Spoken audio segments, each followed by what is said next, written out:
Welcome to the UnStruktured podcast. In this episode, my co-host Bob Smith and I sit down with creative apparel designer Adrienne Mercante. Adrienne has led design at some of the most innovative brands in the performance apparel space, including Outlier, Betabrand, Western Rise, Nathan Sports, and Skechers. Moving fluidly between concept and execution, her work blends aesthetic vision with hands-on problem solving across startups and scaling companies. We talk about the early sparks of her creativity, the subcultures that shaped her, and what it takes to keep evolving in an industry that often tries to pigeonhole. From freelancing to leadership, menswear to 3D prototyping, Adrienne's story is one of risk, reinvention, and the resilience built by forging your own path. I'm Michelle Rose, and this is UnStruktured.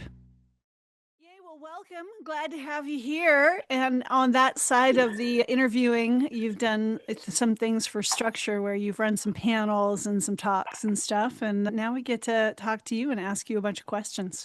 Right, Bob? That's correct. I'm looking forward to it. We get to ask years you. of wealth of industry knowledge and recent sort of shenanigans and relationships. This is where we get in, we go deep and we dig up all the dirt.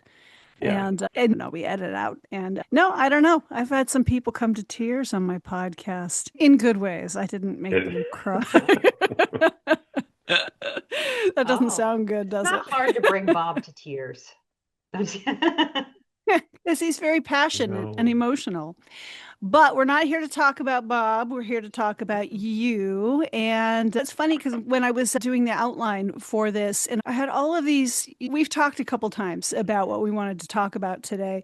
Yeah. And there's things I want to know about your career and stuff. But as I was starting out at the beginning, I realized, like, God, I know almost nothing about your childhood.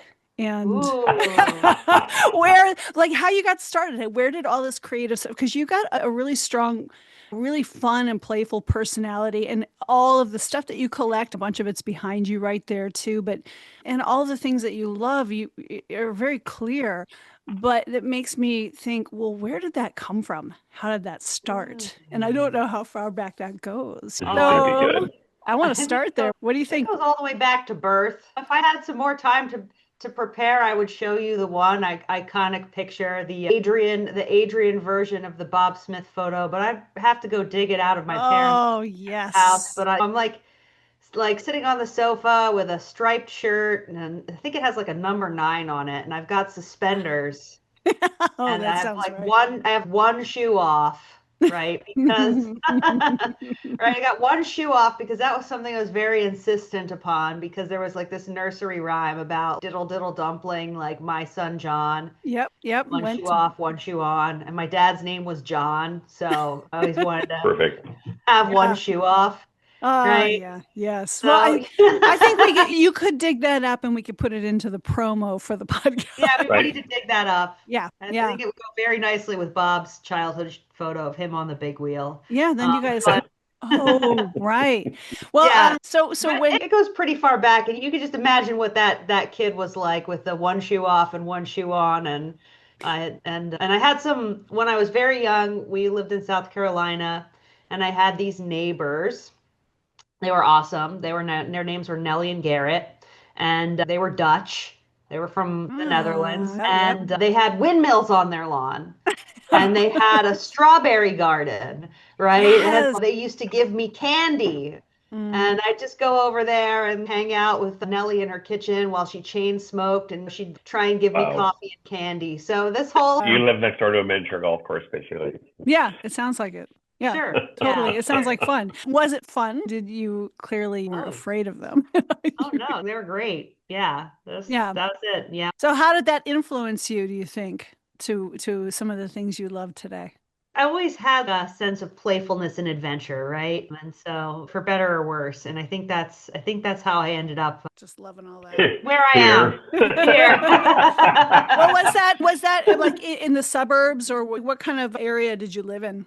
It was the suburbs. We lived in South Carolina for 5 years, and then we moved back to Delaware. So I didn't have Dutch grandparents, Dutch fake grandparents living next door in Delaware, but I kind of Good uh influence. carried that on.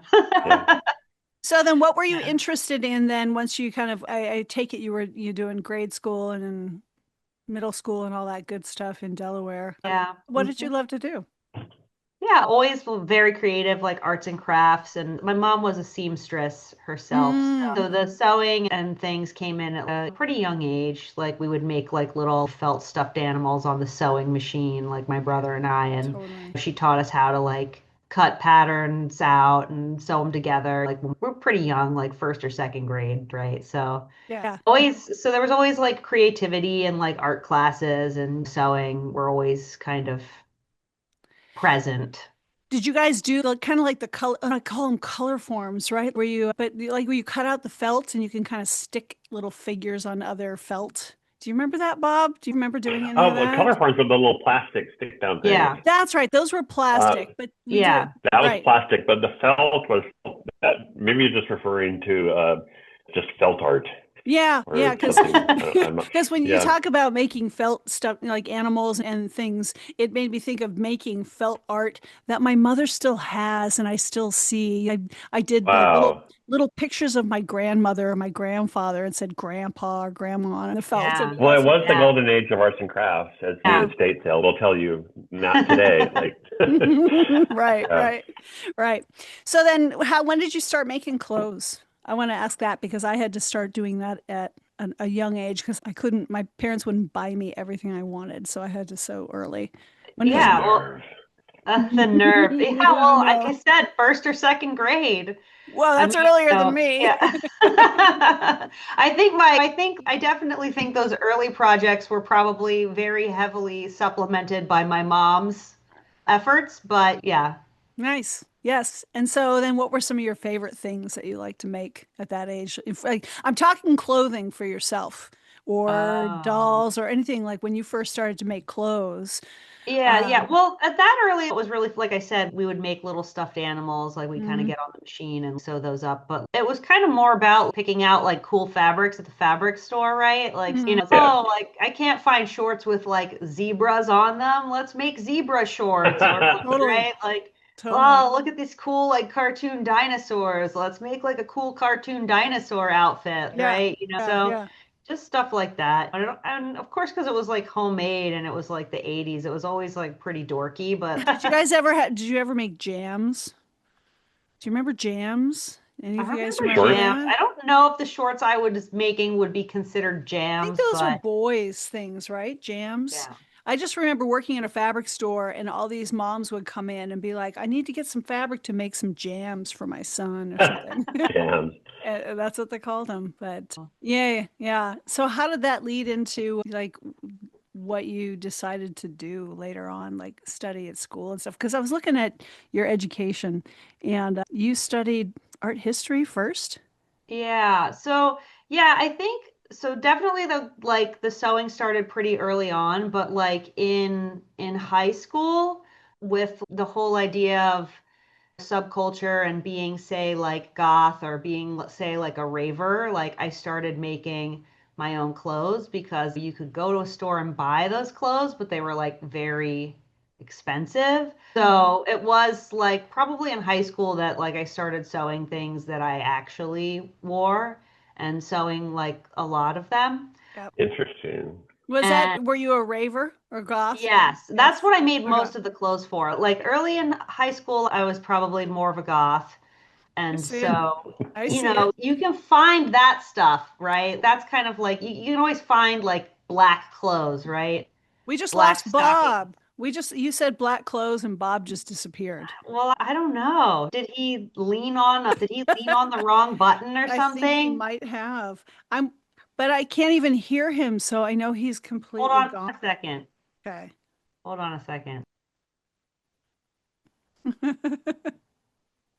Where'd you go? I don't know. Oh, he's there. Yeah, he got kicked out. I admit you, Bob. Where'd you go? What happened, man? There we go. What happened? Are you there? Can you hear? Yeah, that's good. Okay. Uh-huh. Ooh. Did you have to have a personal moment there, Bob? What's going on?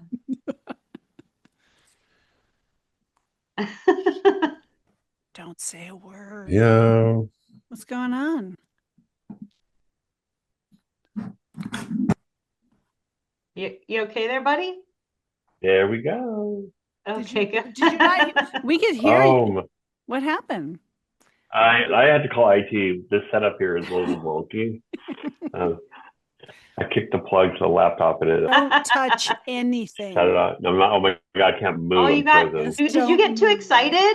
Did you get too excited? Yeah, my tail started wagging, and I was like so excited. And I was like, I love these old stories about young Adrienne. Like, May I continue then? I was right in the middle of one of them. We want to hear doing what I do. Yes, we want to hear the Goth story. Before your antics. I want to hear the Goth story because the thing is, all three of us have our stories at different times, kind of stair step. Right. Bob, and then me, and then you. We're maybe 5-6 years apart from each other, and so this is after my high school years. I want to hear your Goth stories because I did the same thing in high school. You know what I mean? Yeah. So that black clothing was always pretty easy to find, right? And I will say I of course put my own spin on it. I know it's more common for there to be like pastel goths now, but I definitely did do like I had a pink mode as well. All that stuff was very easy to find at like thrift stores and whatnot. And then towards the end of high school, everyone just stopped wanting to be goth. And I was like the last holdout, but everyone had started going to raves, and I was like, well, I guess I have to start going to raves, and so I did. But the clothing requirement for raves at the time was very large pants. 90s, right? Yeah, and it's just so funny because it's like I don't have any of my very large pants, but I really got on a tear with making the gigantic pants, like taking pants apart, putting panels into them, like taking old bed sheets, making pants out of them, taking old bathrobes, making pants out of them. Like it was just, I was really ahead of the upcycling trend. Now, what kind of decades ahead would you do? Do I recall a fur pair of large pants? Was there a pair made out of like a fur? Yeah, that was the bathrobe. So they used to have these furry bathrobes, and like the Goodwills were like full of them. So I would just cut apart the furry bathrobes and make pants out of them. But yeah, it's very Isaac Mizrahi where he talked about a fur pant, and unzipped, right? That's what I'm. Yeah, but they were big. They were big. My favorite pair was blue. I called them my Cookie Monster pants. I had a car that was that color. I called it the Smurf Killer. Yeah, exactly. I had a rabbit that color. You had a rabbit. A what? I did. A Volkswagen Rabbit. Oh, a car. I thought you meant a rabbit. A car. No, the car was called the Rabbit. That's why I said Volkswagen Rabbit. And that you know about my Cookie Monster. You know about my background with rabbits. So yeah. So Cookie Monster. Oh. So Cookie Monster. So yeah, so that kind of parlayed into I took my sewing machine with me to college, and a friend of mine who is also a raver had started taking classes at FIT, and she kind of told me how easy it was to sign up and like getting just like a little bit better like with the construction of her pants. And I was like, let me do that. I want to do that too. So I started I started taking classes at FIT while I was at Columbia. So I was going kind of at the same time. Because going to an Ivy League school isn't challenging enough for you. You have to go to FIT too at the same time. I had to go to FIT too. I went at the same time, and I only took 1 or 2 classes at FIT, like part-time. My college roommate Trudy used to make fun of me because I'd get up and we'd wake up in the morning to Teletubbies. We'd set the TV. We had a TV alarm. We'd wake up in the morning to Teletubbies at 9 a.m. And then she'd be like, well, what time are you coming home tonight? And I'd be like, well, I'm not until 10 because I'm going to Columbia, and then I'm going to FIT. And then I'll be back after class at FIT. Then I have a rave later. Yeah, Right, exactly. I'm never coming We're home. coming back. Man, if I did all of that, I'd only wear big pants too. Like when I'm really busy, all I want is the most comfortable, loosest big thing, Yeah. right? Right? Yeah. Because you don't want to think Yeah. about it. And that was what the 90s was about, was all the big pants and the little shirts and all Yeah. that stuff. But what I'm interesting to hear when you said you brought your sewing machine to college, it made me think about so many people that I've talked to. When I talked with JJ Collier, when I talked with some of my old friends, like we were all lugging sewing machines around in the late Yeah. 80s and the 90s. And there were so many people, I knew people that were like living in their vans and doing sport and had a sewing machine in the van. And they'd make snowboarding pants right there, wherever they were kind of camped out. And that was really a thing. We did come out of a crafty time that we learned how to make all of these things. And it started a lot of our industries, our careers, our pathways. And I Interesting. Yeah. I Yeah. don't see that as much. Bob, it makes me think about your start with doing posters and getting into Yeah. graphic design. That's how a lot of us started, was just Yeah. our sewing Well, machine. that's like when we were talking to Scott Klum, that's like that. And this sounds really corny, but that is to me, that's always been the true punk aesthetic, right? DIY. Oh, totally. You own the rules. You own the means of production. You own Yes. all of that. Yes, So yeah, it's absolutely. very consistent with all of that. But I did not know you were going to both schools at the same time. Yeah. So, Neither. Yes. but I just assumed you went to Columbia and then you went. Oh, and then we didn't mention Baruch in there either. Business school. Yeah. No, we Well, didn't. yeah, and then I finished FIT after Columbia, but yes. Okay. Yeah. Yeah. So, Adrienne, I'm going to say that we're not seeing your chin these days. I don't know if we want to shift anything, but there we go. I don't want to lose the spider out of there. But yeah, where did Baruch come in then? When did that happen? Oh, that was much later. Yeah, I went well, I guess not much later, but so I graduated FIT, I graduated Columbia, then I graduated FIT, and then I got a job in the industry, or got jobs in the industry, and they were not very exciting. They were kind of like your typical entry level New York City experience where you're just doing assistant stuff. What? I don't know that typical. Like my first job was like, we didn't have like really like computers back then, the same way we have them now. So Right. it's like you would print out CADs and cut them out and pin them on a foam core, right? But what industries were you working in doing that? Were you in the industry that you were studying? But because I don't know. Well, I did get a job at a museum after I left Columbia. Did you say you're at the Guggenheim for a hot second? Yeah. I worked at the Guggenheim for a year. And then 9/11 happened. Oh man. Okay, it was then. And then 9/11 happened, and because the Guggenheim at the time they were really doing this global expansion thing that had really never been seen before in museums, where they were opening up like Guggenheims, like a chain, like it was a chain museum all over the globe. Right. And fast food art.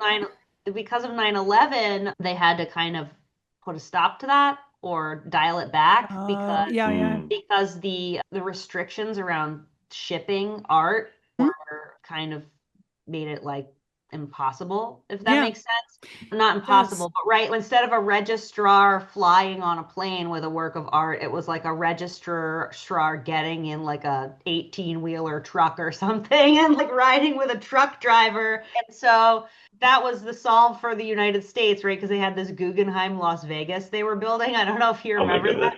But that was the solve for getting things from New York to Las Vegas. But they also, I think, had a Guggenheim in, I don't remember, somewhere in Russia, like maybe it was Moscow, right? And then obviously Bilbao had already existed. That one stayed. But like the global ones, it was like, well, how do we ship so anyway, because of that, they scaled back and they laid off, I think the number was something like 60% of their staff, which meant that it was mostly people at the bottom of the totem pole. right? So, for example, my job, like I was laid off and replaced with an intern, right? Like let's lay off all of like the departmental admins and Right. replace them all with Mm. unpaid labor. Yeah. Sorry, Guggenheim. Well, Right. You've been called out. there's all these stories from 9/11 that resurface that we all lived through different things when that happened. And I hear about them now in these podcasts quite often. Anybody who was in New York at that time, Yeah. everyone's got that version. Yeah. And there's so many versions of that and the way life changed. So, Yeah. but why did you study art history to begin with? What was your focus on that? It's kind of hard to say just because I thought it was easy. I think I You had had to gone study to something. Columbia. I had gone to Columbia with this intention of doing something more practical, like maybe pre-med, or my mom was always trying to convince me to switch over to the engineering school. But I don't know. I thought like long and hard about it, and engineering just I just didn't appeal to me. Like, you know what I mean? Because now looking at my brothers who did study engineering, like maybe it would have been a good idea, but Did you they know, do back did then they do that? I was just like, I don't want to do all those science classes. That's like too much work, right? Or It doesn't right? sa- it doesn't sound like your path, but also Mm. what pre-med? You were thinking about pre-med? Yeah. Hold on a second. I gotta Mm. adjust this thing, and it's It hard to do. it sounds like you kind of had a possible trajectory of options set in front of you that you had to choose from, whether or not you knew that. Well, and then here's the thing. Then it's okay. Well, you're in a liberal arts program, and it's well, what are the options available to you in the liberal arts program, right? Yeah. And Mm. Right. so basically, I kind of went down the list and I was just, well, isn't it all the same? Because at a place like Columbia, they have the core curriculum. So I think anyone that went to Columbia at the time, like really, if you're familiar with the core curriculum, it's like basically an education in the classics. Like so it's almost like you come out of there with a minor in the classics anyway, and then you Mm. start to get the distribution requirements that they require. And it's, well, what really is the difference between taking like a class in like pre-Columbian art and architecture in art history and Hmm. taking a class in pre-Columbian art and or pre-Columbian anthropology? Like, Right. right. And Right. so Right. it's just, I did kind of did the math in my head and I was just, well, and then what's the difference between a psychology degree or an art history degree or an anthropology degree or a history degree or, right? You're going to get this, Sure. or like studying French. Right, Like, it's like right. at some point you may Right. as well just pick the thing that's like most appealing to you, Yes, right? absolutely. Because it And so sounds like,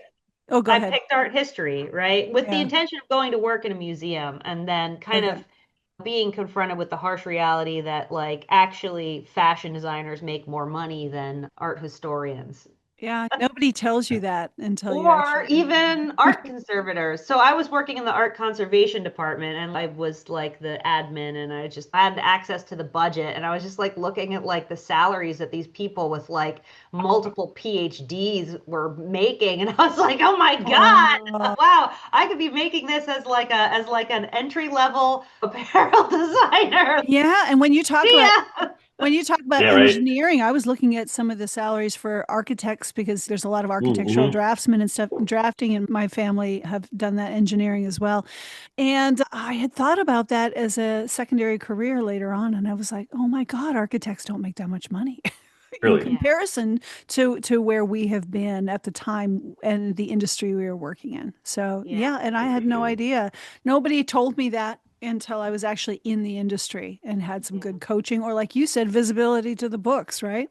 Yeah. Right. Right. Right. Exactly. Yeah. So Yeah, so after that, I went to work at an architecture firm because one of the art conservators, the sculpture conservator actually, was married to a like a metal fabricator.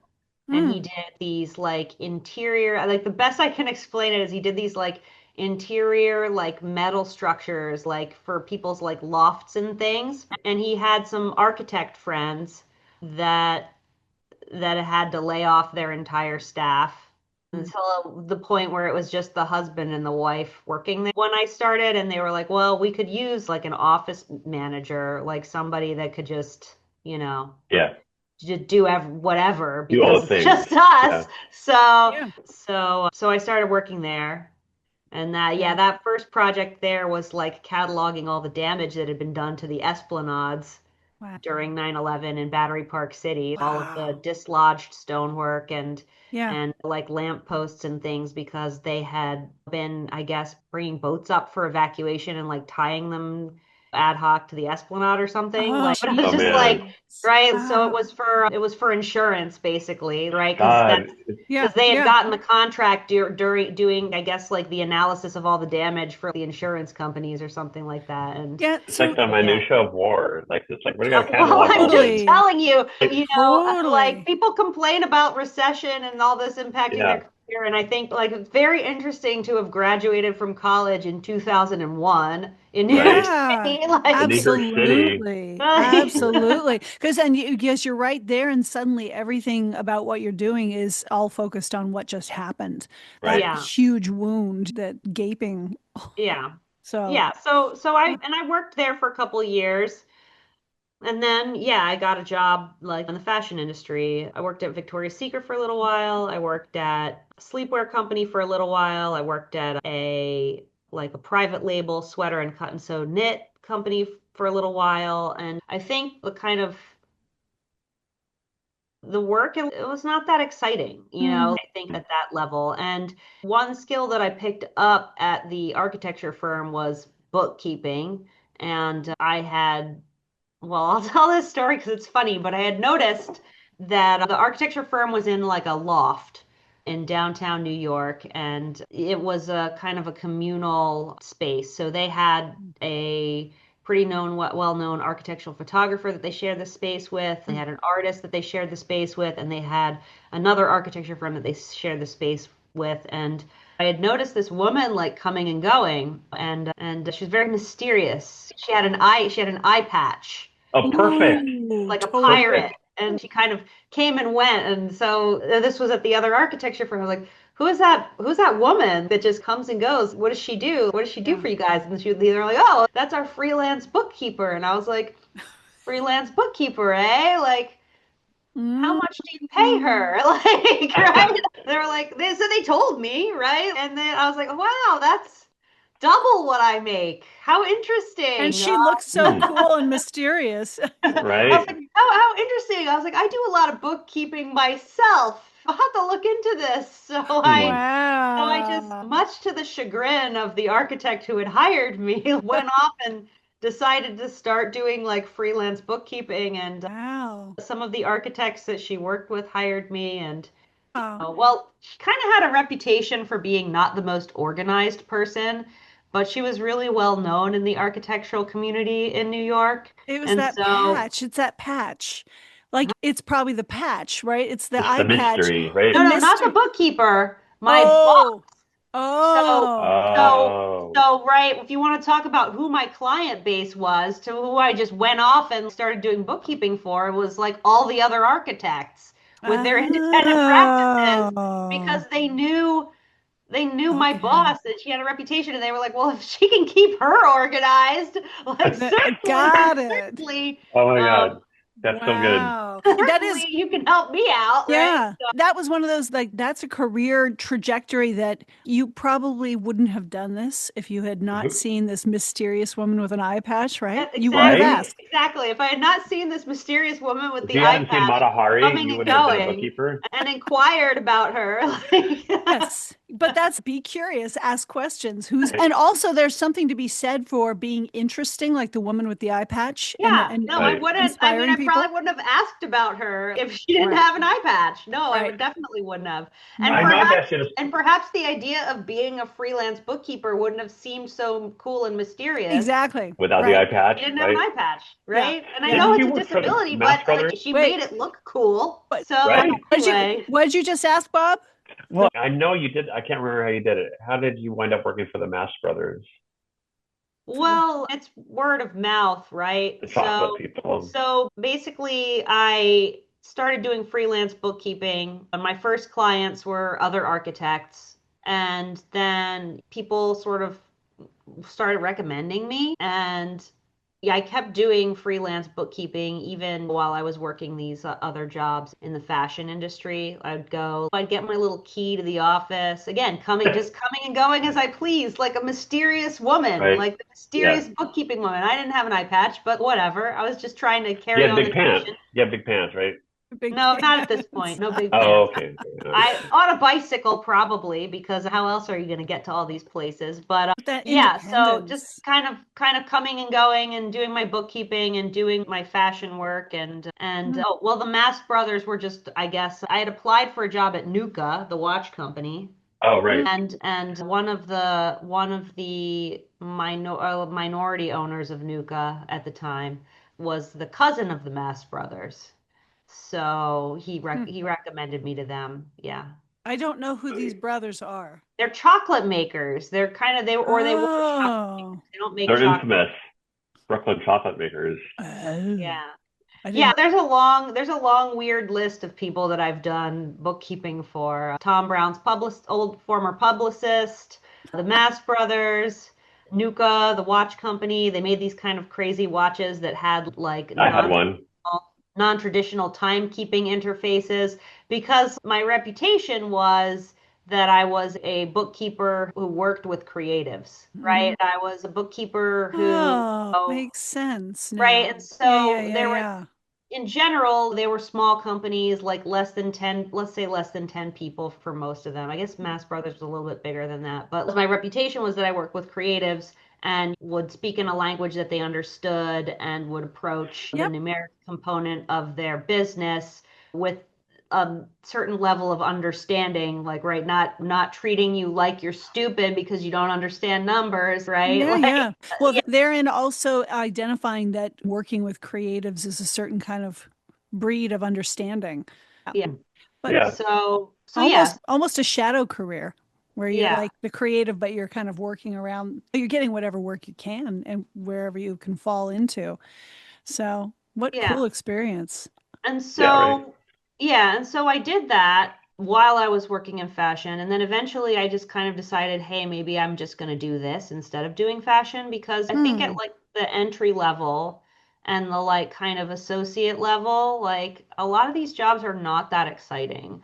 You're usually ending up like recoloring flats endlessly. You're Hmm. not getting to be very creative. You're measuring a lot of reference garments. Like you're Yeah, yeah. taking pictures of a lot of reference garments on the model. You're All the cutting grunt out like a work. lot of CADs, like I told you. And I was just like, this is dumb, right? And at the time, it was like there was this expectation that you had to earn your spot by Totally, cutting Right. totally. out like Right. Right. paper dolls for 5 or 10 years before you were ready to what? Go to Oh, a fitting? You know what Right. I mean? And yeah. so Right. I think that's changed a lot. I think that young people get a lot more responsibility a lot sooner, only because of probably like the prevalence of like computers. Yeah, And yeah. now, like, I was like, this is dumb and boring. And like working with creatives is more interesting and exciting, right? Because they're telling Yeah. you all their problems, right? Right? Oh, yeah, I have to have a confidential meeting with someone. Who am I going to have a confidential meeting with? Oh, Adrienne's here. Let's go have a confidential meeting, right? Perfect. Perfect. That's, So, yeah. so right. On the one hand, it's I'd go to like my fashion job and they wouldn't trust me to do anything more than take pictures of clothing on a model. And then I'd go to like my after work job and they'd be like, hey, I've got this big problem. I need to apply for a loan and I have no cash. What should we do? Right? And it's Adrian knows. Oh. Yeah. Adrian will figure it out. Like, Right. Oh, that's really interesting. Well, but I want to see like moving in towards because I want to kind of move towards your first job in, well, the well, performance there's a fashion. segue. So Okay, I you're want, asking yeah. about all this bookkeeping stuff, and that's why I decided to go to business school, and that's why I picked Oh, Baruch right. Okay, yeah, yeah. because I wanted to get much the same way that I want to get a more formal education about making pants when I went to FIT. I was interested in getting a more formal education around, right? Because my education as a bookkeeper came mainly from, like on the job training, Hmm. like Yeah, yeah, right, yeah, like yeah. organizing people's books. And so I wanted to get a little bit more formal around it, and I ended up going to business school. And I Mm-hmm. thought I was going to do accounting, but again, like it turned out to be a lot more boring than You know, than I that had anticipated. accounting was the one, like accounting 3 or 2 or something like that was the one class in business school I failed. I It finally broke hated it. you. I hated it. I Yeah, hated it. I didn't like the teacher very much. We didn't connect. Adrienne will figure it out. Like, right. Oh, that's really interesting. Well, but I want to see like moving in towards, because I want to kind of move towards your first job in, well, the well, performance there's a fashion. segue. So Okay, you're asking yeah. about all this bookkeeping stuff, and that's why I decided to go to business school, and that's why I picked Oh, Baruch. right. Okay, yeah, yeah. Because I wanted to get a more much the same way that I wanted to get a more formal education about making pants when I went to FIT. I was interested in getting a more formal education around, right? Because my education as a bookkeeper came mainly from, like on the job training, Hmm. like Yeah, yeah, right, yeah, like yeah. organizing people's books. And so I wanted to get a little bit more formal around it, and I ended up going to business school. And I Mm-hmm. thought I was going to do accounting, but again, like it turned out to be a lot more boring than You know, than I that had anticipated. accounting was the one, like accounting 3 or 2 or something like that was the one class in business school I failed.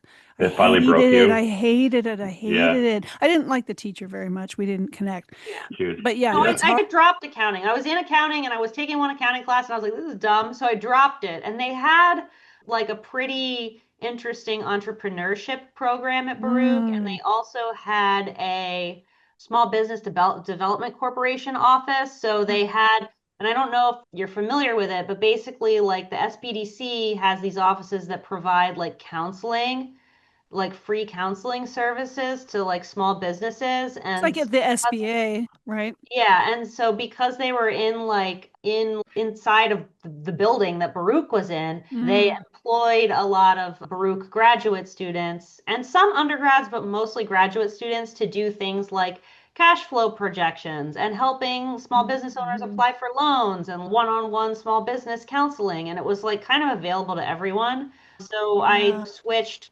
paths and did that because it aligned more with what I was trying to do with small businesses at the time. Yeah. I also started working on my own project, which was going to be like women's cycling apparel, women's urban cycling apparel. Yeah. Oh, And so that was so, something you wanted to do back then yeah. And so when I because you were biking. graduated, I was like, well, maybe I can just make my own clothing line. Yeah. And I had been, and so here we are again. Right. We've Right. come full circle. Mhm. We've come full circle. So we went to business school to get a practical education, to pursue our practical career in advising small businesses and maybe doing some accounting. And here we are again with this idea to start a business in fashion.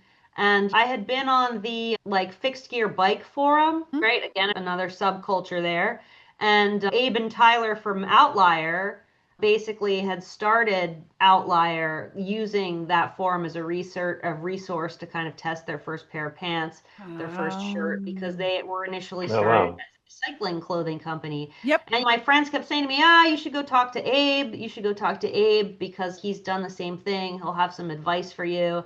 And I was like, okay. So I reached out to Abe and I packed up all my stuff and went over to Abe's and he was like, you know what? I could probably use you.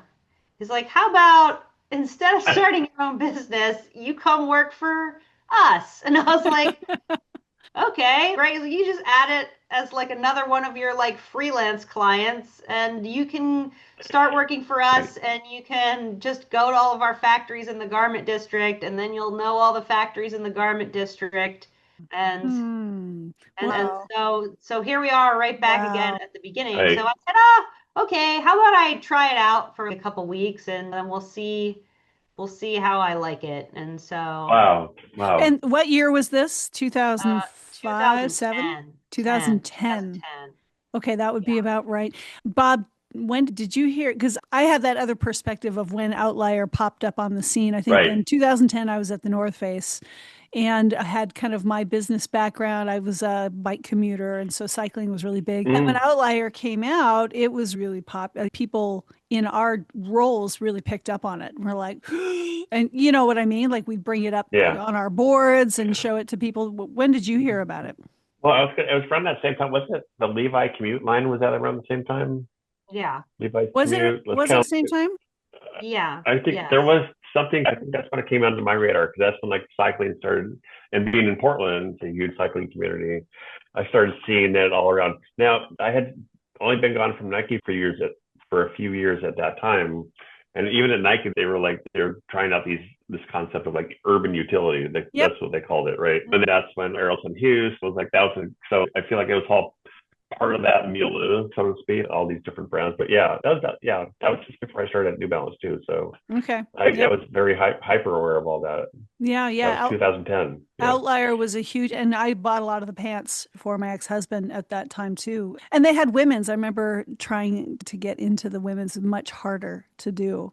But because it were harder to do the soft shell pant for women. Yeah. But Yeah. yeah, I really wanted it to be like the future of fashion because to me it Right. felt Right.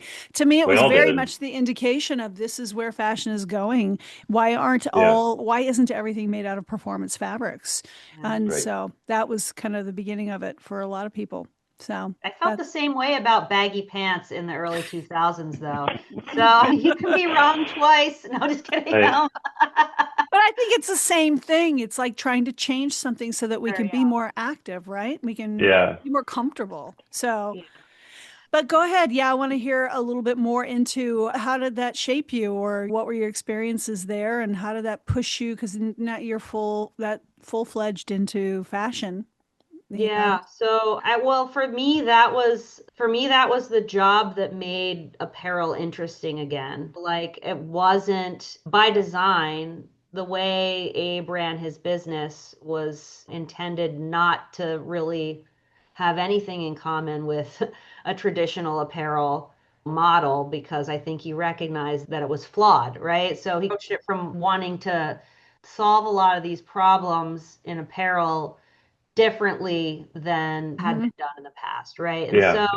so Yeah. we did, I think one of the big things was obviously having our manufacturing, the majority of it, Mhm. within a half an hour by bike or by subway of the Hmm. office Yeah. so Yeah. that we could go in there every day and basically monitor the apparel production process. And because we were so close, a lot of our turn times were much quicker than the rest of the apparel industry. Like Yep. Yep. nowadays we design things like I don't know, 2 years out or something, right? Like that. Mm-hmm. Right now Months. I'm designing for, I don't know, maybe fall. 2026, Oh, fall. 27. I don't know. I can't remember. It's Friday. I don't want to remember.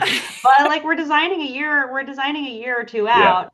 Mm-hmm. Yeah, spring 27. We'll Yeah, be starting right. on spring 27. So yeah, almost 2 years out, maybe more like 18 months. But at Outlier, we could start working on something and if the pattern executed successfully, like you usually because we were small, we had these core performance fabrics that we made like our kind of best-selling pants out of and Yeah, yeah. we try and make other things out of that same fabric and Right. it could be go from like idea to for sale because we owned our own sales channels because it was direct to consumer Yeah. in 6 weeks 8 weeks as fast as Yeah. the factory can make it like right But that like was the Well, as other piece fast as you was can take a picture of it, yeah, right? yeah that was the other piece was that the ability to own your own channel like that. Doing direct to consumer was just really starting to catch on at that Yeah. time too. So Hmm. there was a lot of learning there, right? There's a lot of learning that you don't like the big takeaway though is that you don't have to do things the way that they've always been done, Mhm. right? And so but there's a lot of learning on like the factory level as well, and there's a lot of learning about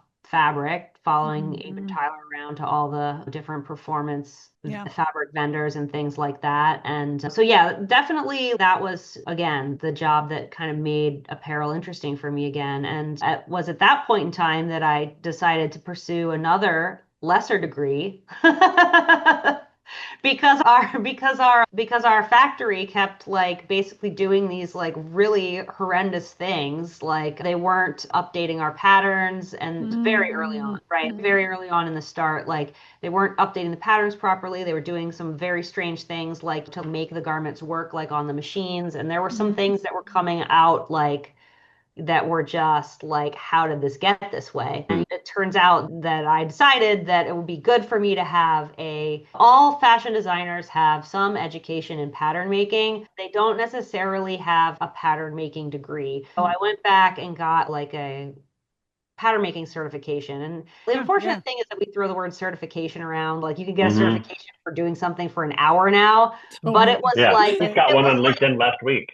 I watched the LinkedIn's video. Now I'm pattern making certified. Right. But I went back to FIT and took another, I think, what basically amounted to a minor in pattern making. Yeah, I did a certification in graphic reproduction in the 80s. It was 2 years during school. Yeah, exactly. That's what I'm talking. It's like that kind of certification, not like I went on LinkedIn Learning and took a because again, 30 minutes. It's real easy to get a certification in anything from anywhere. But and the goal there was to use that certification or that pattern making knowledge to help the company improve the overall quality of the product, have more control over how the product was coming out. Because if you go into the factory armed with a knowledge of what the pattern is supposed to look like, right, or even your own pattern, you're going to get a better result than if you're trusting someone who's got like 30 different clients, right? And so then going out and doing that prompted us to start bringing all of our sample making in-house at Outlier. So we had total control over everything, right? So we then brought the sample maker in-house. I'm doing my own patterns. The sample maker is sewing the patterns. I'm sitting there telling her how to sew the patterns. Wow. Then, right, like at this point, I had stopped going to the factory because I was doing this other stuff, right? But then like the new production person, well, I taught the ways of the factory, if you will, would then take the pattern into the factory, right? And then they would monitor that process. And so we definitely had, I think, really total control over all aspects of the product in a way that wow, what an education that was. Absolutely. And then you can only, here's the thing though, it's like that doesn't scale, right? And so you can't have that kind of control and also have scale unless you own your own factory or something like that. And so I think at some point in time for me, like it had stopped being interesting, if that's right. So once all these problems had been solved, like, right? Now like, what? Right. It's now what? And I think I was in my mid 30s at the time and I had a lot of energy and I wanted to do a lot of things. Probably now, if we had figured out all the problems and gotten to the point where it was easy, I might just be kind of more, oh, this is so cool. I'm going to go home and have some tea or something. Do some yoga. Right? Do some yoga. Right. So, I was like, what's the next challenge? What's the next challenge, right? Yeah. So then you ended up coming west. Yeah, I ended up coming west. That's when I met you.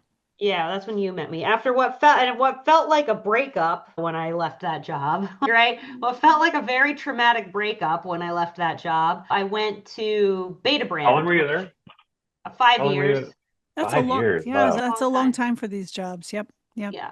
So then, Betabrand was right there in the Mission in San Francisco. Yeah, and that had all of the promise of also being very interesting. But I think I got there at a point in time where they had just stopped being interesting. I think I got there. I think I got there a little too late, right? So it was very attractive, this idea of what Betabrand was doing, which was they were crowdsourcing ideas for apparel products, and then we would make those products. So it did have some things in common with Outlier where they were doing local manufacturing. We actually, especially for the men's line, which is what I was hired to do, did a lot of the production in San Francisco. There were still live and well factories in the Bay Area at that point in time. So that part of it was cool and familiar to me. And they were also doing the samples in-house. They had an in-house pattern maker and they had an in-house sample making team. And so they would take those crowdsourced ideas and they would make the first sample, right? In-house. Then they would do a photo shoot of the first sample, kind of like a Kickstarter, right? But they owned their own Kickstarter platform, and they would then put it up for crowdfunding, right? And if enough people pre-purchased it, then they would actually manufacture it, right? And so that was the model, at least as it was explained to me when I took the job. But what ended up happening is that they had this runaway viral success with the women's dress pant yoga pant. And some people at the executive level, unbeknownst to me, and really probably unbeknownst to the CEO as well, had decided that they were going to stop actively marketing the men's apparel because it wasn't generating as much of a return on the Facebook ads and things like that they were doing. Wow. So, and you were brought in to do men's. I was brought in to do men's. And so I did it for about a little bit less than a year before like it just started to become pretty clear to me that the men's line was a little bit of a dead end there. And then even with the women's, they were just, at that point in time, they were just kind of riffing on like the same, the idea of the crowdsourcing and the crowdfunding was better in theory than it was in practice. It was novel. It was one of the new things at the time too. I remember I used to buy things from them. It was like, and it was very novelty. It's super, the men's stuff anyway. But to crowdfund was also part of the newness, right? Novelty. Yeah. And so anyway, like it became apparent to me that they just were not really investing in the men's line as much as they should have been. And I resigned. And then 4 months later, they shut down the men's line. So they don't want to replace you. 4 more months, right. I could have gotten some severance or some unemployment. But you're ahead of the curve on a lot of different things. So including So then this begins the next phase of my career, which is freelance.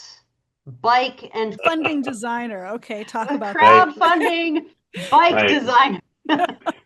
So talk about that because you're next to, and this is kind of merging these different segments that we're talking about here, the risk taking and industry challenges and things like that. But also like you move into these other brands and all of them they have a similar cool factor. Like they're these newer merging urban with performance fabrics, very heavily led by men's, but there's both in there.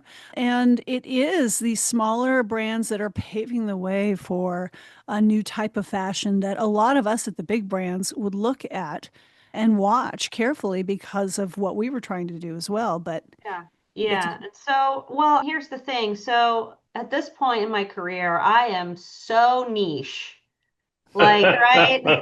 I am just so... Betabrand is very niche, yes. I am so niche, like, and unique that no human resources professional knows what to do with me, right? I don't know what to do with you. There's the pigeonholing. There's the pigeonholing. And we could talk. We could do a whole couple of episodes about that. Oh my God, could we? Yeah. So let me just say how many people have said to me, like, I am not even really a big outdoor person. How many people they wouldn't hire you because you're outdoor, and you know how much you miss this amazing talent when people do that. And I just want to say that it's total bullshit.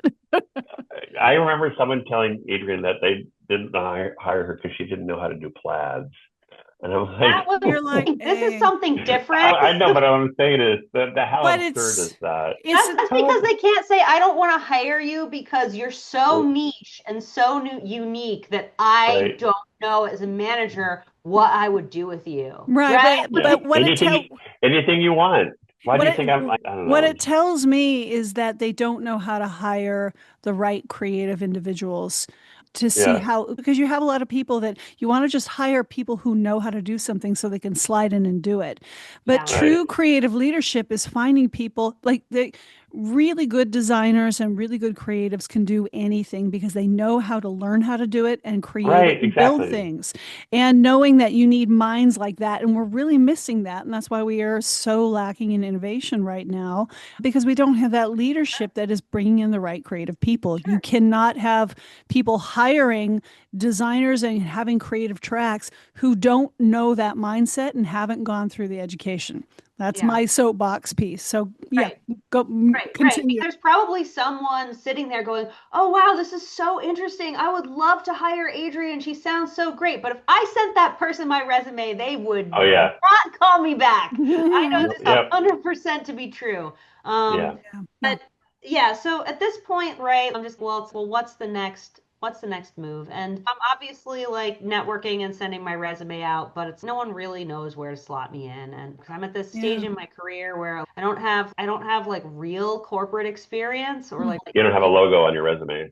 yeah, I don't have a A logo on my big resume, right? Here's And cool, and but I'm not big enough. and I'm expensive, and I'm not Right. gonna start as an assistant, right? Because for all the reasons of I've previously told you, which it would just bore me to death, right? So, Yeah. Yeah. Yeah. like what is there for me to do but sit and wait for someone to call me, right? And so, Mhm. ironically, I don't get phone calls from people in recruiting or HR, but I do get phone calls from the president of a company, like, right? Or the Right. founder Right. of a company, right? I'm like, well, that's so Yeah. weird. I can't even get Wow. like Jenny, the junior recruiter, to call me back. But here's Slate, the president of Chrome, calling me, and here's Will Waters, the founder of Western Rise, calling me just out of the blue. I didn't Yeah. approach them. But then those turned out to be like the next two things that I would do. So I would spend the next, I think, 4 years after that doing freelance, mostly for Chrome, the Hmm. big bag company, and Western Rise, Yeah. Yeah. and doing the same kind of, I think, technical performance apparel, technical with, for want of a better word, urban utility aspect to it, right? Much like Outlier was, right? We haven't really talked about it yet, but I think well, we did start talking about it, but even Betabrand Men's, even though they were kind of this goofy, hokey, like sort of joke company, one of their more popular men's products was their men's commuter cycling pant, right? Yeah. So they were another Hmm. brand that did have this like thread of like, even though they were Utility. kind of goofier in their marketing approach, Yeah. they Yeah. did have this kind of thread of like urban utility, performance, and whatnot running through, at least along like the Yeah. men's side of The things. future of fashion. It was all to me the future of fashion. This is where the Hmm. fashion Yeah, is yeah. going. And so just continuing on that, I just basically ended up at Chrome and Western Rise, which also kind of did that same thing. And I think it tells you something when you start to see those patterns of, okay, the president of a company who's starting something new and going down this Right. pathway, right? Right, Bob, where they like the two of us too, we were hired by people who took a chance on us, who Yeah. saw that we had multiple, because my pathway isn't traditional either, like right out of school, start and climb your way up. It's when you have all of these different life experiences and skills that people don't know how to put you on the traditional pathway because you have too much knowledge in a lot of things. You're maybe too expensive. Yes, you're older, like I was when I started. Yeah. And they don't know what to do with that because they don't know how to translate that. But when you get a leader in a company who is looking for people who do that and can see those things and Right. translate the skill that HR people often, it's very difficult to know how to do that if you're not leading a company or I leading a wouldn't. department. I don't presume to speak for HR people, but if I had to guess, I would say they're like literally given like a menu of items. They're Hmm. not aggregating necessarily. They're not like looking at big picture. They're literally looking to fill like line items on Yeah, a I line mean, I don't item. know. But Yes. like at this point, I'm Yes. assuming they're using AI to scrape LinkedIn. You know what I Right. mean? Right. Right. Right. Right. Yes. Right. Right. Yes. But a Yes. CEO, like our leader of a company, has got to that position by having good instincts and having good experience and having good knowledge, Yeah. and the more you know, the more you can kind of see. Like I could totally, if I was going to go start a company, I would 100% pick Adrienne because I know she's just a great utility player. She's got great Mhm. energy to a team, all really great, all good things to have. Now, does she tick every box on some micro spreadsheet? maybe not. But could she learn it? Absolutely, right? But Yeah, but that's not. I don't think that's what HR I don't thinks. know, Bob. I think at this point I do tick every box on a micro Now you spreadsheet. do. That's kind of the problem. Now you that is. do. And at this point, a lot of us do, like when I think about putting together a dream team of people who can do all of these things and work well Right. together, there is a huge amount of talent at our experience level that's floating out there going, hey, you guys Yeah. are all, Hey. Yeah. you're all Right. struggling out there. These brands are Yeah. struggling. And there's all this knowledge and people with passion ready to Yes. be tapped into going, what the fuck? So I like to Yeah. swear on my podcast. But so that's I see all those abilities, and that's why the bosses are calling you because they need people like that. And they know that because they have something more invested into it, right? Mm. So, but that also I wanted to ask you about kind of your pathway into doing menswear then. How did you feel about because you're really strong in that area of doing that. And I've only met a couple of there's people who are really good at that. And I've always been so focused on women's myself that when people are really strong in men's, Yeah. the tailoring and the pattern making and stuff, it's pretty intense. And Adrienne's really good at pants. yeah. And that's She's it. really good at pants. She's really good at pants. And I'm really I hope you don't inspired mind me saying by, that. Yeah. At pants? Huh. Yeah. Your pants said amazing. well, coming from the Yeah. guy Yeah. wearing Yeah. guns. Pants, No, huh? Yeah. Yeah, I had studied women's wear and done women's wear up until I got to Outlier.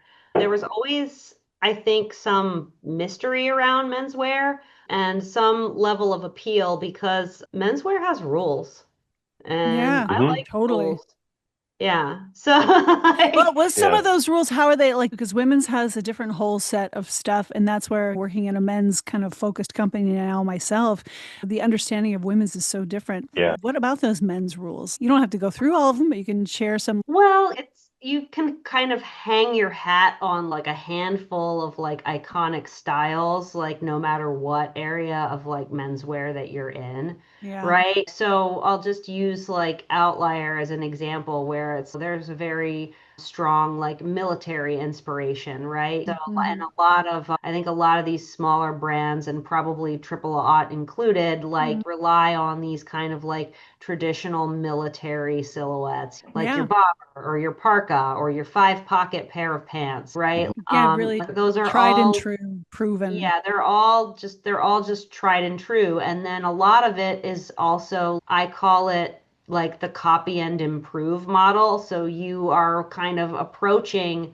what are iconic silhouettes and reinventing them. And that was a large amount of what we did at Outlier is like we'd take this fabric, we'd take an iconic silhouette, and maybe they don't do that so much anymore, but and then we'd reinvent it in like this new fabric, right? And so Mhm.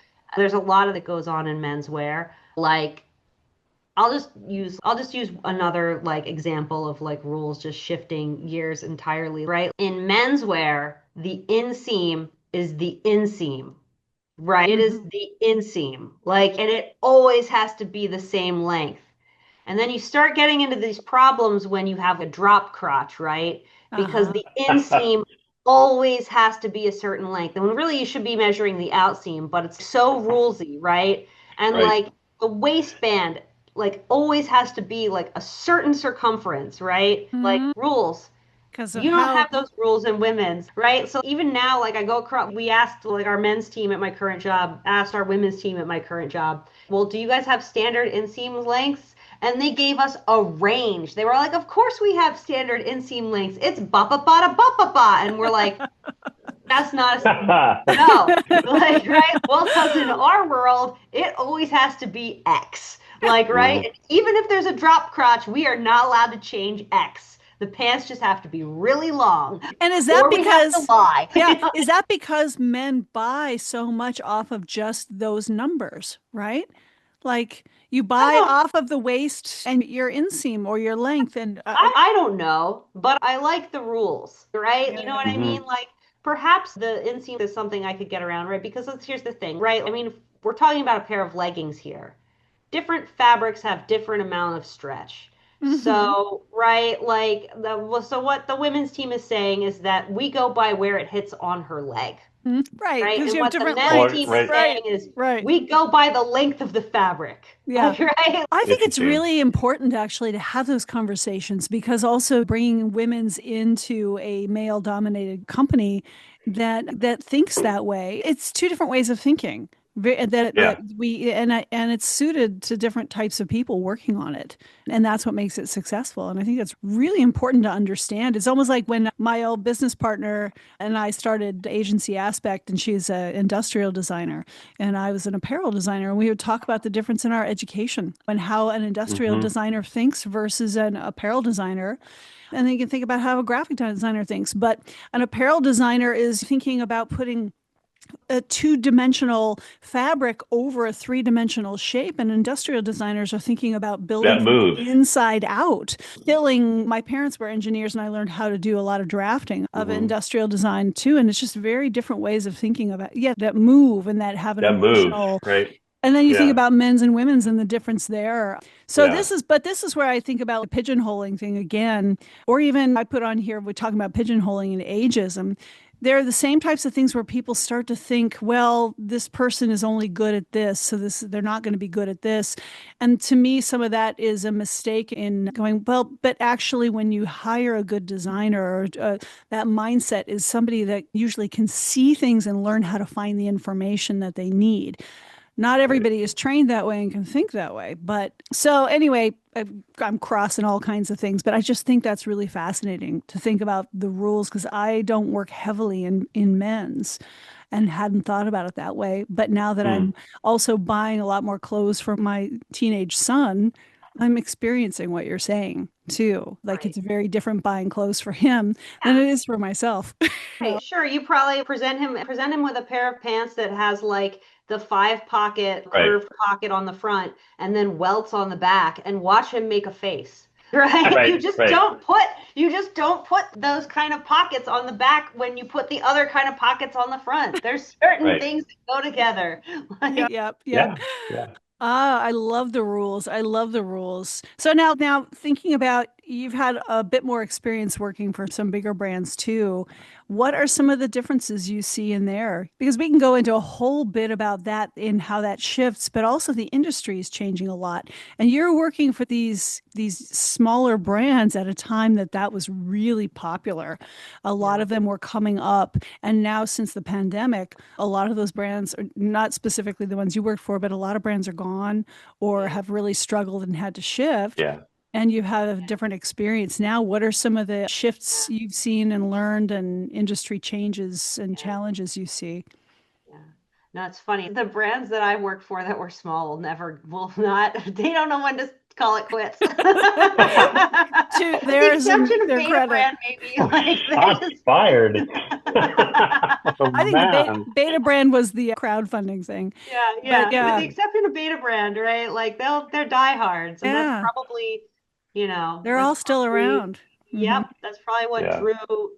what drew me to them in the first place, is Hmm. that not the kind of people that will ever fail. So anyway, so what are some of the, sorry, can you repeat the question? I guess it was a multifaceted one. It kind of moving into working for some of the larger brands and the challenges there and shifts, but couple it with the shifts in the industry, thinking what are some of the differences and challenges and things you're seeing currently from where you've come from, Oh, it's hard to say.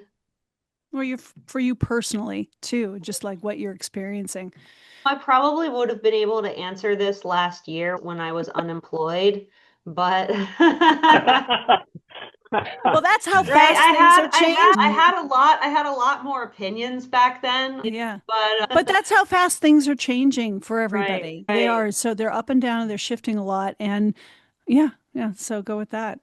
Yeah, so I would say that before I found my current job, right, where actually there was a leader who took a chance on me, right? Yeah, It's right? pretty cool. Finally, at a big company. Kudos to you. if Yeah. you're watching. But prior to that, like it was just really, really hard to see like where I slotted in. And Yeah. again, there was like the issue of I think people like kind of having like preconceived notions about you based on your background, right? I Hmm. think I hear a lot of chatter on LinkedIn about like how small businesses should be willing to accept someone who's coming from a large corporation because they're great for X, Y, and Z reason. But I don't see anyone talking about Mm-hmm. how you should hire someone who comes from this background of Reverse. working at small businesses Right. or working freelance because, of XYZ. So I guess I'll just get up on my soapbox and say, actually, people who have worked for small businesses are probably better. They're definitely, I'm gonna say this because they're definitely better suited to be working at a small business. So, small businesses, if you did read that post on LinkedIn from that person to saying to hire someone from a big corporation to work at a small business, don't hire them because Say because they don't know what it's like. that. Hire someone who's worked at a bunch of other small businesses because they do know what it's like and they know how hard Yeah. it is and they know the amount of work that goes into it and they know truly what it means to wear a bunch of different hats, right? Everyone's running around Yeah. saying they know how to Totally. wear different hats. I think that when you work at a company where they're trying to produce apparel and there's only 2 employees or 3 employees Yep. or 10 employees, that the people producing the apparel probably know a lot more about making the apparel than someone who works at a company where there's 70 or 80 employees Mhm. apparel, right? So I will say that small businesses, if you have the opportunity to hire someone that's worked at a small business, hire the person that's worked at a small business. Don't hire the person that comes from Nike. Sorry, Bob. Mhm. Okay. Well, the irony there is that I started at Nike and someone totally took a flyer on me. I Yeah. Oh, came in like this like rock drummer with hair down to my butt, Yeah. right? With a portfolio full of posters and God knows what else. And then I go, okay, like, let's see, what's the worst that could happen? You know what I mean? So and then but I agree with you. I learned you kind of learn a lot of this you learn on the job too, and a lot of this is your willingness and yeah, flexibility to kind of assume different roles and try different things. So Yeah, yeah. yeah, yeah, And I think it also has a lot to do with knowing if you're not doing it, there isn't somebody going to come in and do it for you. There isn't always right, somebody to hand it off. right. And even my starting at Columbia Sportswear, it's like I was an intern and I was then working, they made a job for me in my own little department and I took yeah, it and ran with it. I got to like yeah, do every little piece and I always loved doing that. So then I yeah, got more involved. But I had yeah. worked for a lot of mom and pop and small companies before that for Yeah. years. I know So I think we've talked to Howie about this, but another thing that occurred to Howie me, and I remember, Schwartz. what I said, Howard, what? I said Howie Schwartz. Howie Schwartz. I thought I said my dad's name was Howard. I digress. When I was at Nike, like there, I saw this. I caught this in myself. Like lots of really, especially when younger junior designers, to kind of kvash and bitch about like how bad things are and yada yada. So which is fine. That's healthy. You still But do I would that. notice that what You we all still do do that. Come that. on. I'm Any really, really, anyone anyone you I'm can really We get good on the at have it. to phone and do fetch that. to. I'm really good We at it it. happens the older we get too. The point I'm trying to make is that like you get a season to be that way, however long it is to get it out of your system. But if you stay where you are, you don't change your behavior, you don't change anything different, you keep bitching, then that sooner or later that's on you, right? Because Mhm. like I'm choosing to show up here every day and do the same thing. So anyway, so that was kind of my self check. It's if I caught myself kind of being like pissed off for too long, that was maybe it's time for me to start thinking about moving on. Yeah, you're getting a You little know, too a like little stuck in. this is on at a certain point I've it's done on that. you, right? Well, I want to ask a little bit too about we were talking about taking risks. Mm-hmm. Because you've taken a lot of risks, Adrienne, in doing like you're like us too. We do everything a little backwards. And so I ended up in here. So now I'm going to get an education for it. And then I'm going to end up doing something else with that. Doing like Right? that's what a lot of us, we have these unusual stories of doing that because we're following something. We're following Right. this feeling, this path that I just heard on the Big Think YouTube channel I like to watch, talking about how that's really actually better than following some predetermined path because you're following where the road is leading you and where you're needed. But also, like you were talking very heavily about developing resilience. And I want to talk about that in our conversation here about how this clearly, I can look at our conversation already and see how you've developed resilience that you probably Mm. already had a lot of coming up anyway because you have a confidence in you that is really solid. Well, Lord, living in New York for 20 years, like how can you not have it? Right, right? right. But the risk Well, taking and the right. Let's go back to the resilience. beginning of the story where I told you that I graduated from college in New York right after Right, 9/11. Like, right, Right, I mean, right. right, right. And two different working at going to two different schools, but that resilience Yeah. that how is that helping you? Or how is the risk, how do you see yourself? How do I form a question as a risk taker, and how has this helped you with resilience? Don't want you to talk about that because you really brought that up, and I want yeah, to bring Hmm. up what you really felt yeah, about what we need yeah. in the industry. Well, I feel like every single one of these like kind of career transitions, right? Like a little bit of a risk. You know what I mean? Mm-hmm.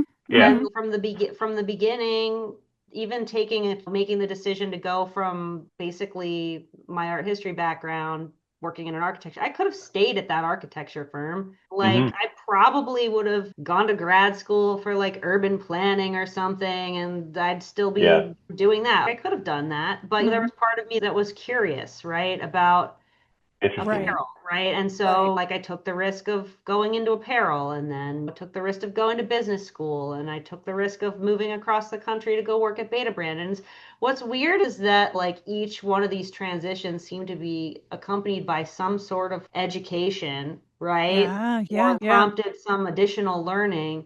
It also, like I said, made me more niche, right? And Yeah. so Yeah. it's sort of like being a fashion designer with a business degree. I'm not sure it's a good thing. You know what I mean? Yeah. Like, I think that's Certainly doesn't scary always for, help. Yeah. I think that's scary for a lot of people to see that. I've been told to take it off my resume. I said no, Wow. right? Wow. I was like, so, I've not been told that. I've been told to take 10 years off of my stuff so I look younger, Yeah. but not yeah, the because business degree. yeah, Yeah. because you can. I think there's some of us that can pass for 10 years younger, and they just recommend doing that if you can. Like, That's I my think if this plan. you is That's looked true. definitely old, my they game might plan. not. I tell Yeah. everybody they can just fuck off. Right. We have to own who we are because then it's Yeah. denying who we are, and Yeah. I think that's completely wrong. But yeah, no, I think it's as you're talking, I'm sitting there thinking about the fact like, okay, the more niche you become, the more educated you become, the more knowledge you have, and the more unemployable you seem to be, Well, right? that Like, it seems like, Yeah. doesn't that feel that way for us? Or a Yeah, lot of us, you and know. I so in mean, a certain way, all of this personal growth, right? Because that's really what it is. Like, right, it's kind of like all of Right. these opportunities that I've sought out, all these opportunities that found me, they were all me seeking out like more growth, right? Mm. right. And it's almost like the more growth you have, like the less employable you become, and it almost becomes like this thing that you have to recover from, Mm. Right. career-wise. Like, Right. isn't that weird? Yes, yes. And then I think ironic, I think is the word. I do. I agree. I agree. And I think like what I look at when I see people like that, like you and many others, is this leadership. And I go, well, is it because there aren't the roles? Where's the leadership? Where do we need to step in? And so how have you seen that play out for you in terms of moving into leadership? And because you already were doing a lot of that early on, that's what you do in these small companies, right? Yeah, it is what you do in these small companies, right? Yeah, yeah. I mean, in a lot of ways, at Outlier, like we were all kind of encouraged to be leaders, really. Again, like with all the other untraditional philosophies, I think Abe really had this kind of laissez-faire management style where like everyone was their own manager, right? Uh-huh. Uh-huh. But also Yeah. not. Yeah. But And also not. I was definitely my own manager, but I also technically didn't have any direct reports. But I also had people coming to me asking me, "What do I do today?" Right. Right? So, Right. yeah. Right. like, it becomes a bit of the art of managing without authority. So it's Yeah. interesting, Yeah. which I guess I think is true leadership, right? Yes. So Yeah. one might argue that if someone has, say, a co-founder of a company has like a laissez-faire leadership approach, and they put their trust in everyone to manage themselves, then people will organize as they see fit, right? Some people will be going to other people asking them what to do, and those people will be Right. leaders. Yeah. Right? Yeah. Yeah. And it's not an official organizational strategy. I More think natural. Yeah. it's one that's worked, I think, Organic. some of Right. this, yeah, it's Organic. organic and it's worked at Right. some of the smaller companies that I've been at, but I don't think it's necessarily appropriate for a large corporation. Yeah. So, yeah, it's interesting, but I think like back to the topic of resilience, I guess, there were probably more traditional paths available to me, like in my 20s and maybe in my Mm-hmm. early 30s, and I guess I chose not to take them, right? And I would say that it landed me in a position, and I think this is maybe something that a statement that Bob can also identify with as someone who, after Nike, right, didn't Yeah. necessarily take a traditional trajectory after that. So sure, you got the big N on your resume, but like Right. Right. afterwards, you went and you did all of these things that were not traditional, that Mm-hmm. Right. contributed to your personal growth, that helped you tremendously build this tremendous body of work, right? But then when Yeah. that's done, in much the same way as for me, like when it came to the end of like my freelance career, it's, well, Right. what's next? Right? Right. Right. Because there becomes a certain point where you're just, I would really like to have a regular job now, Right. right? Yeah. Yeah. And so even Yeah. though you've gone off and done all these things that are really cool and helped you learn a lot, like, right? Like, how do Yeah. you Well, get, you're still back to that area where you need to find, like, I think I joke, like, I've never ever gotten a job I've applied for without knowing somebody in the, you know what I mean? Right. So Right. I've had these amazing jobs. I've done some amazing work, but like the irony is every time I apply for anything like cold on LinkedIn, like never, right? Right. There's always 40 Nothing. more qualified, right? Well, Nothing. oh, whatever. Yeah. I Right. just see it like gambling. You know what Right. I mean? Like Right. I know people are like, oh, it's your network and this and that. And I'm like, no, Right. it's like gambling. You It just need, is exactly like, if like you're gonna gambling. do that like approach of, and Yeah. so I don't necessarily buy into the whole like tailor your resume for every single thing, because it's like, I It's think like it's just more Yahtzee. like throwing spaghetti at the Yahtzee. wall, like the whole Yeah. gambling. Oh. Like eventually, if you send out Wow, enough, that angel hair like pasta really sticks to the wall. you're Much gonna, better if than you the send out penne. enough, one of I've Right. them's learned a gonna lot. stick. Yeah. Right. Yeah. I Yeah. only Now use angel hair pasta. Yeah. I've got all these visuals for applying for jobs. I see these posts where people have said I've applied for 1,549 jobs this year. And What the whoa, hell is Bob, like that's that? what you're spending all your time doing. What is that though? I What kind don't of job are even you think hoping to there get? are 1,500 apparel I don't jobs think so for you to apply either. Right, for. right. So that's, Yeah. and that's the other thing about it, right? Is it's just you hit a certain level in the industry, and I'm gonna say I think it really even starts at the designer level, honestly. Mm-hmm. Apparel is where it starts to get hard to find work, because these days a lot of people, when they're hiring at the designer level, they're not really looking for like designer level. They're really kind of looking for more senior designer, or someone Yeah. that they could see promoting to a senior designer. They And want the so, experience, yeah, and they want that leadership, but and that there takes a mindset to create something yeah. Yeah. unique. And that's where I want to think about coming into AI tech and all the tech things that are coming and that human value, because that seems to be what we're really up against right now as well, is not just the leadership experience, but The the skills. creative, the mindset of being able to create something and how we're Yeah. placing a higher, now we see like a higher value on human made. And I know that you Right. do a lot of work, Adrienne, with 3D and stuff like that, but AI goes beyond that. 3D is just the Yeah. tool, clearly. What are your thoughts on the AI stuff? Oh, I don't know. I was reading this morning, like something on the Instagram where it was just like, how did we end? The headline was, "How did we end up in this slop?" And it's Uh-huh. just Right. sort of Uh-huh. like that's the thing. I think I don't know if we figured out how to properly use AI, Mm. or I don't think, but it's right. It's now on your phone. You do a Google search and it gives you like an AI thing back, and it's basically, it's like information soup, right? Like, Right. Mm-hmm. Right. Right. and Right. Right. Right. so I think at some point there's going to be like maybe like a backlash to it, because it's too omnipresent, right? It's too omni. and, Right. and Omni. like Right. like It's just and no one really wants it. You know what yeah. I mean? It's like being shoved in Yeah. our face all the time, but no one really asked for it. So Yeah. I Yeah. think at some point there's going to be a bit of a backlash or a pushback that kind of maybe forces us to edit how A we're Mm-hmm. little using bit. it, or Mm-hmm. be a little bit more aware about how we're applying it. Like, because Mm-hmm. I'm sure there's some situations where it's appropriate to use it, and it's very useful, and but for everything, because Mm-hmm. that's what it seems like is happening now. It's Right. so I feel like we'll just need to see it out, but I'm not sure. I don't personally use a ton of AI consciously, like I said, unless it's like literally like my phone like serving it to me without me being asked for it. Or You'll the probably hidden see people tools. asking for features that block it, like, right? Can I turn this off? Well, I'll ask you then, because of the 3D, the work with Chloe and the 3D different products that are out there, that's not AI, but you've been doing a lot of work with that more than a lot of us older designers have. Yeah, I have been really honestly not so much lately, but I have seen it as personally, I've seen it as a tool that I would like to see become the replacement for Illustrator. Hmm. Because, but again, right, I entered the industry at a period in time where people were just starting to use Illustrator to draw flat Oh, sketches. wow. Interesting. Yeah, They were no, just get Yeah. that. and they were just so it was really just starting. I forget who I was talking to, but it was like they were asking me, they're like about the same age as me. They were like, "Did you actually have any Illustrator classes like in design school?" And I was like, No. "There was No. one."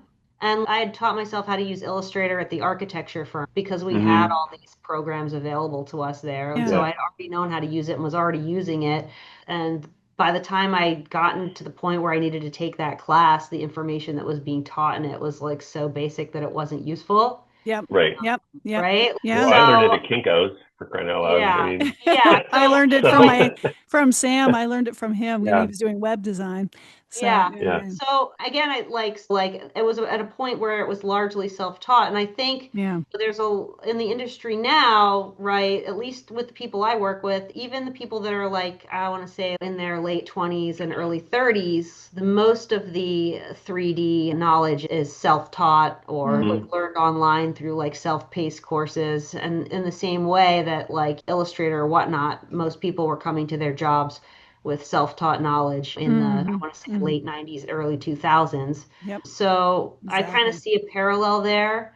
And I also feel like a lot of people aren't really sure how to integrate it into the workflow yet, like how it Totally. fits, what to use it for, because it is a learning curve and it does take time, especially when there's no Right. like Mm. systems built around it. Mm. Right. So I Yeah. would like to see it adopted, but I think a lot of companies are confused about like how to use it, when it's best to use it. Is it something that tech designers or designers should be using? I would say it's something they should both be using. Right. But yeah, I See it think I for feel the like a lot of the resistance with it is like everybody has to be on board with it. Same way everybody kind of is on board with Illustrator. But yeah, yeah. if you have one link in the chain that's not fluent in it or doesn't know how to use it at all, then the whole thing falls apart. Right. yeah. Yeah, and it needs, like you were saying, it needs a business case. And I've actually come Right. up against a It is. couple now working for a company that moves a lot faster when we have to prototype really quick or we have to. So there might be a situation where, wow, if we do a 3D of that just to see so we can test something out really quick because Mm-hmm. we're moving at a breakneck pace. Yeah. But I started to also feel my first inclination of wanting some AI stuff because I use it for editing podcasts and some other things I Mm-hmm. need to move quickly because I'm just too busy and Right. things have to move fast.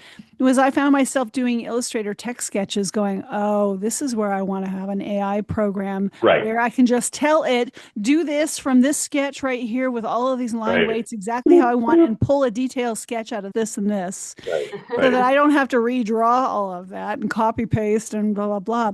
But I don't know how to get something to do that visually at that technical level. Yeah. So, But it's out but there. People do it. but it Right. was So for it's just, speed. It was for moving more quickly, right. right? That Right. was that these were all the reasons to use You it, know, not for if I creative can, ideas. not at all. And I was going to interject here. AI reminds me a little bit of brands owned by factories, like the factories own brands. Yep. And when they make things, they just make it because they own the means of production. They can make anything they want, so they make everything, right? Whereas if Mhm. you're an individual designer with an idea and a vision for something, you have to go find a factory and you have to so your output is more curated, it's more intentional, it's more right, it's more designed, whatever that means, you know what I mean? But I can always tell when I go to a store, you can tell it's owned by a factory because there's like the wall's just covered with merch. It doesn't matter, and it's like that spaghetti approach. Maybe something will hit, and then once that hits, then we'll make more of that, right? We don't But there's need no more of vision. that, do we? There's no vision of it, Yeah. and that's We AI don't reminds me need. of. AI reminds me of that's the means of production. So Yeah. that's Adrienne called it soup. That's the perfect description because Oh, it's just like slop. It's it's a blob. It's a glob. Yeah, that's what the the writer What do you term Ted want? is Yes, we can make that. Yes, all of Ted, it. Yes. Ted term is Gioia. slop, Bob. It's a real thing. I didn't make it up. It's Yeah. lost slop. Yeah, Ted Gioia, the writer on Substack, who I follow a lot, he calls AI Yeah. slop all the time. AI slop. Wow. That is his thing. Yeah. Yeah. It's So, just, so what do you see for yourself for the future, Adrienne? What are your maybe some advice you want to give to others, or the advice you want to give to yourself, or the Oh my gosh, road? advice I want to give to myself. Well, it's funny. get Like more toys. I keep telling Bob I want to move to another country. Mhm. The other day, but why? But And I was why? like, Oh, and he's why? like, but why do you want to do that? And I said to him, because I'm me. The risk taking, the resilience, right? Right. This totally fits with the whole, and we Yeah, haven't even gotten into all the details of your past, but it fits. Oh, Yeah. it does. it's exploration and curiosity. And Bob, we talk about this. You guys are Mhm. two incredibly curious people, which is why you're so young at any age, right? It's curiosity, Thank you. Oh, right? yeah. Of course it is. Yeah. Yeah. We talk about And that all the time. Yeah. stay curious. And does that sound right for you, Adrienne? That It sure does. And anyway, when I said because I'm me, Bob was like, that makes perfect sense, That makes actually. sense. And it's like, oh, and actually it's very illuminating. And like I didn't know that. Yeah, that's No exactly further who you are. explanation needed. When I Mhm. met you, you were on a passage air, like, right? You were in Yeah. Portland for 10 minutes, right? Yeah, I Yeah, was on a yeah, Yeah. passagier. Yeah, it's yeah. just a Yeah. waltz through life. So yeah, I think that is the advice that I want to give because Michelle, I was telling you that out of this podcast, I was hoping there would be some sort of a lesson. And so do not be afraid to take advantage of growth opportunities or to explore things in your career that seem risky or Hmm. ill-advised. I think there's a lot of young people out there that think that the path to success needs to be like assistant, associate, Right. Yeah. designer, senior, Mhm. director, right? And they think they want to do it over X amount of years, Yep. right? But the thing of it is that you can leave and come back, Yeah. right? And start over or start from a level that was lower than what you thought it would be when you were a certain age Yeah. and not be adversely affected by that, right? It is Mhm. possible to leave your career, take a side, whatever, right? Yeah. Take a gap year, right? I don't know, not take a gap year, right? Side Yeah, projects, take shadow a careers. sidetrack yourself. You know what I Yeah. mean? Sidetrack Yeah. yourself. Go to bookkeeping, go to business school, go work for a Yeah. crazy small company where you learn a lot of stuff. And then try and come back. It will Mhm. probably be harder than it would have been if you just stayed at the same place, but I think it's more fulfilling in the long Yeah. run, Mhm. right? To have these That experiences. resonates with me. My last in the dusk of my career at Nike, I'd gone through sportswear and taken off, and it was really successful. And then they were bringing managers in, but kind of manage the whole thing, and it wasn't the startup anymore. It was like it wasn't the same thing anymore. And I was You like, can't I go back remember there. telling my manager in a review, I said I don't see it, and I told it this is during my review, and I said this is I don't in 6 months if this is still the same, I don't see frankly I don't see me here anymore. I don't know how it works. And Yeah. I was telling her it wasn't a power play. I was just like I just don't straight observation, no judgment here. I'm just like I don't know where I slot in here anymore. Yeah. Right. And that's And if I'm not happy, how can you be happy with my performance? You know what I mean? So that's again like that you kind of have to be honest with yourself about what, kind of floats your boat. And then if it's not yeah. doing it anymore, then maybe it's time to look at something else. I've Yeah. always been really terrified to take risks or leave things that were going well. And I've looked Yeah. back and I go, there's so many places that I took terrifying risks that Yeah. surprised me. And I'm always glad I did. Yeah. And I think that risk taking, as you're saying, Adrienne, like that risk taking is what leads to the resilience. And it Mm. makes you that person that is curious and stronger for things, even though we don't feel like it necessarily. And it makes other people really interested in what you're doing and what you have and the stories you have to talk about and the things you have to share. And I just think, and we all have them, but I think following how you feel, people say follow your bliss. Oh, no, but follow what you need to do. We're all just Follow trying to your grit, survive, but follow right? your grit. I heard somebody else say that the other day, Yeah, right? Follow follow your your grit. grit, right? Follow Yeah. gritty. No, Get That dirty, too. but get dirty. And where are you going? We're going to Mm. get something here. What is I'm getting this? gritty. Is that gritty? oh, I'm yeah, that's following my gritty. grit. Yeah, that's He great. still has the tag on. Yeah. Yeah, that means it's authentic. Yeah, I know. You graphic designers, we always have to keep all the pieces, right? Oh, awesome. Thank you guys. Adrienne, that was well said. And I think, like you said, with the lesson, that's a huge one.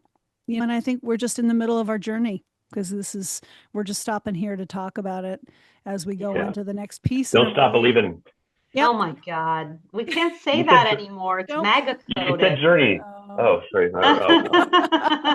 Okay. Well, we'll come together and talk some more. We have more times to meet and people to talk to and stuff to do. And I'm just excited to see where this goes next for all of us. So thanks, Adrienne. For sharing all that. Yeah. Really that was great. It was great hearing these stories. You have been listening to UnStruktured, the podcast from Struktur Society. If you enjoyed this episode, please download, share, like, subscribe, and add your thoughts and suggestions in the comments. Also, please consider a Substack paid subscription to help us bring even more meaningful content and connection points to you and our creative community. Here you will find articles and news, as well as the podcast and additional content. We cannot grow without you. Thanks for listening, and talk to you soon.